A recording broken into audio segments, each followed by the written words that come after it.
مزید قرض لینے کا متحمل نہیں ہو سکتا. میں نہیں بتا سکتا آپ کو, یہ سپاہ سالار آپ کو نہیں بتا سکتے, یہ فائنانس منسٹر آپ کو نہیں بتا سکتے کہ کس طرح ہم ترلے منتیں کر کے ہم اپنا لونز لے رہے ہیں اور ملک کو جو ڈیفالٹ سے بچانے کے لیے پوری کوشش کی گئی. اور خدا کا شکر ہے کہ آئی ایم ایف کا ایز اے ٹیم ورک بھرپور دن رات محنت سے وہ پروگرام SLA ہوا, اور اب انشاءاللہ 2 دن بعد بورڈ کی میٹنگ بھی ہو جائے گی. But this is not enough. میں خود نمائی کی کوئی بات نہیں کرنا چاہتا, ایک حقیر آدمی ہوں, لیکن الحمدللہ جس ویژن کی سپاہ سالار صاحب نے بات کی, اصل حقیقت یہ ہے کہ یہ ان کی سوچ تھی. انہوں نے مجھے مشورہ دیا کہ شہباز شریف صاحب ہمیں اس طرف آگے چلنا چاہیے. ایک ہی صف میں کھڑے ہو گئے یوں محمود و ایاز, نہ کوئی بندہ رہا نہ کوئی بندہ نواز, کہ ہمیں مل کر ہمیں یہ کرنا ہوگا. یہ میں اور تم نہیں بلکہ ہم بن کر ہمیں اس کو آگے لے کے جانا ہوگا, تو یقین کر کے پاکستان دنیا کا ایک عظیم ملک بن سکتا ہے. It is just the beginning of a long journey of hard work and untiring efforts. اس کے لیے ہمیں ویژن بھی چاہیے, اس میں ٹیم ورک بھی چاہیے, اور شبانہ روز محنت کرنی ہوگی. تو اگر ہم اس ویژن کو, جو ہمارا گرین پاکستان انیشیٹو ہے, اس کے لیے خلیجی ممالک سے وہ انویسٹمنٹس کرنے کے لیے تیار ہیں. 3-4 دن پہلے جب ہماری میٹنگ ہوئی تو وہاں پر ان کے سفراء موجود تھے. جب ہمیں سپاہ سالار نے ہمیں وہاں پر انوائٹ کیا, اور وہ بالکل تیار ہیں کہ ہم پاکستان میں انویسٹمنٹس کرنے کے لیے تیار ہیں, اور وہ آئیں انویسٹمنٹس کریں, یہاں پر اجناس پیدا کریں اور لے جائیں. یہ زمین تو یہیں رہے گی قیامت تک, کوئی نہیں اس زمین کو لے کے جا سکتا. تو اس لیے اگر ہم نے مل کر پاکستان کو دوبارہ اب اپنے پاؤں پہ کھڑا کرنا ہے اور بتانا ہے ان اپنے بھائیوں دوستوں کو جنہوں نے ہماری ہمیشہ مدد کی کہ اب ہم اپنے پاؤں پر کھڑے ہونے جا رہے ہیں, تو یقین کریں وہ دل کھول کر یہاں پر سرمایہ کاری کریں گے. اور اس پروگرام کے ذریعے انشاءاللہ اگلے 4-5 سال میں بہت زیادہ جو ہائی فگرز کو پش کرنے کا قائل نہیں ہوں, لیکن اگر ایوریج اوسط بھی اگر لے لے تو 4-5 سال میں اس میدان میں انشاءاللہ 30-40 ارب $50 ارب کی سرمایہ کاری کہیں نہیں گئی. اور وہ پھر آپ اجناس پیدا کریں, جو لینڈ آپ کی جو کاشتکاری کے قابل ہے مگر نہیں ہو رہی, کہ وہاں پر پانی نہیں ہے, یہاں پر ہم گئے نہیں, اس کو ہم بروئے کار لائیں گے تو کتنی آپ کی پروڈکشن بڑھے گی جو آپ ایکسپورٹ کریں گے. ڈاکٹر محبوب الحق نے کہا تھا کہ 60 کی دہائی میں کہ Pakistan is green basket for the Gulf states. انشاءاللہ اس پروگرام سے تقریباً 40 لاکھ لوگوں کو جابز ملیں گے, اور ہماری جو یہ کسان بھائی یہ اس بات کی گواہی دیں گے, چونکہ ہماری جو کولڈ چین اویلیبل نہیں ہے, ہمارے جو دوسرے جو اپنا جو ارینجمنٹس ہیں وہ موجود نہیں ہیں, بے شمار ان کی محنت ضائع ہو جاتی جب پھل سبزیاں گلیوں محلوں میں اپنا گلتے سڑتے ہیں. اگر دیہاتوں میں ہم سمال میڈیم انٹرپرائزز کو فروغ دیں اور ان نوجوان بچوں کو وہاں پر ہم چھوٹے اپنا پلانٹس لگانے کے لیے قرضے دیں, اور وہ ایگرو بیسڈ انڈسٹریل وہ پلانٹس لگائیں, تو چاہے وہ سبزی ہے چاہے وہ فروٹ ہے, اس کے ویلیو ایڈڈ پروڈکٹس بنا کے ایکسپورٹ کریں گے تو پاکستان کو کتنا فائدہ ہوگا. میں سمجھتا ہوں کہ یہ وہ ابھی مجھے اپنا پیرس میں ملے مجھے اسلامک ڈیولپمنٹ بینک کے چیئرمین, انہوں نے کہا کہ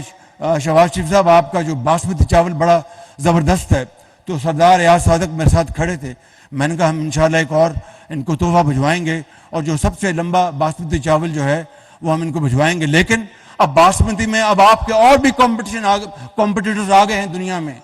تو میں سمجھتا ہوں کہ ہمیں انشاءاللہ جس طرح یہاں پر بتایا گیا کہ ہمیں اپنے اللہ پر توکل کرنا ہوگا, ہمیں اٹھنا ہوگا اور اس بات کو تسلیم کرنا ہوگا کہ ہم ماضی کو خیر بات کہہ کے